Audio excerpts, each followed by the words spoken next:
Hi, this is Glenn McGrew, and I'd like to talk to you about gluten intolerance and celiac disease. Now, those are basically the same thing, and there are different degrees of gluten intolerance.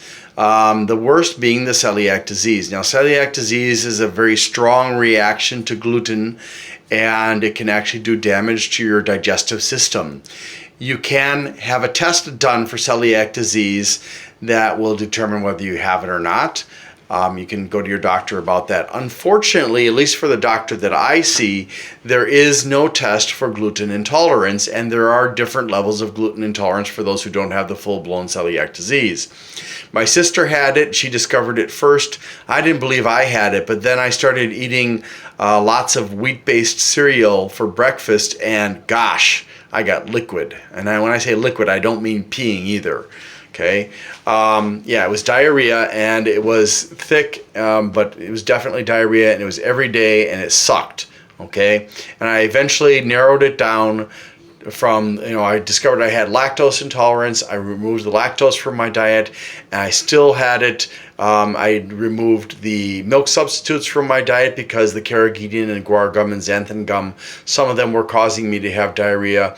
And then I still had diarrhea after using lactose-free milk with my wheat-based cereal. So I had like shredded wheat and bran flakes and stuff like that, and it was causing diarrhea as well. And from that I learned I have a problem with gluten. Now, my gluten intolerance is not that bad if I eat fairly small amounts of it. Like I had some steamed Chinese buns with vegetables in them the last 2 days, and I haven't had any diarrhea, even though they were whole wheat buns. Or at least wheat buns. I'm not sure exactly how much they had in them. But when I ate 2 big bowls of cereal from wheat products, yeah, I had that problem. So gluten intolerance was only discovered around the time of World War II because food became scarce. Foods that had gluten in them became scarce and expensive.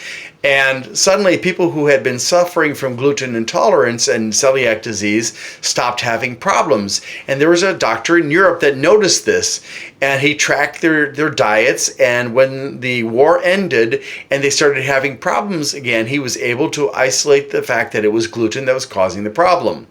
Now, gluten is inside of the protein of wheat. It is also what makes bread kind of stretchable and stuff like that. So when you make bread dough, it's kind of like playing with clay. I guess you could put it that way. Unfortunately, not having gluten makes your dough less wonderful.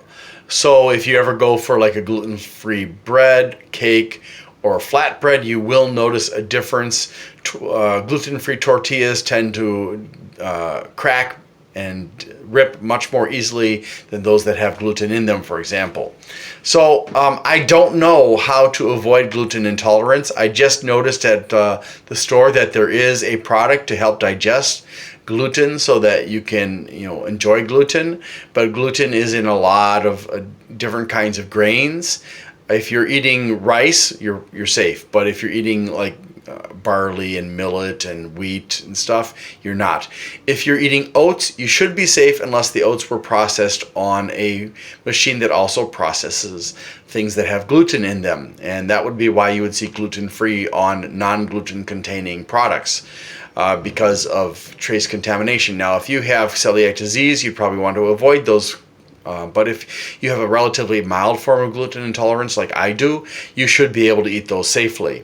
Now, if you do notice that you're having diarrhea and you're not sure what's causing it, look at what you eat regularly before the diarrhea. Like in my case, it was the milk, and it was the wheat-based cereals, and it was the milk substitutes, the almond milk, the coconut milk.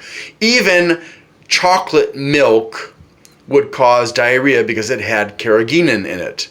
And carrageenan, just for your information, is a non-food additive that's put into foods to kind of thicken them up. That's what the guar gum and xanthan gum is. One of the best gums is actually gum arabic, and it's the least likely to cause diarrhea or flatulence. Unfortunately, it's not very commonly used.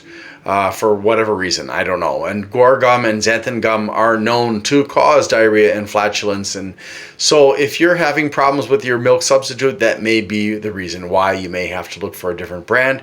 It is hard to find brands that do not contain these things. And like I said, even chocolate milk they'll add carrageenan to thicken it up, which I am very frustrated about. When I was a kid, I didn't have to worry about this problem of this ridiculous carrageenan being added, and I don't really understand why. I mean, if you make your own soy milk, for example, you're not going to add guar gum or xanthan gum or even gum arabic or carrageenan to it, and it's fine. You can make it taste really good if you know how to do it right. So I don't really understand why these companies insist on putting this crap in that irritates people's stomachs and causes diarrhea or just flatulence. So anyways, that's all the information I have for you today about gluten intolerance and celiac disease. And if you have any questions, please leave a message in the comments. Thanks. Bye.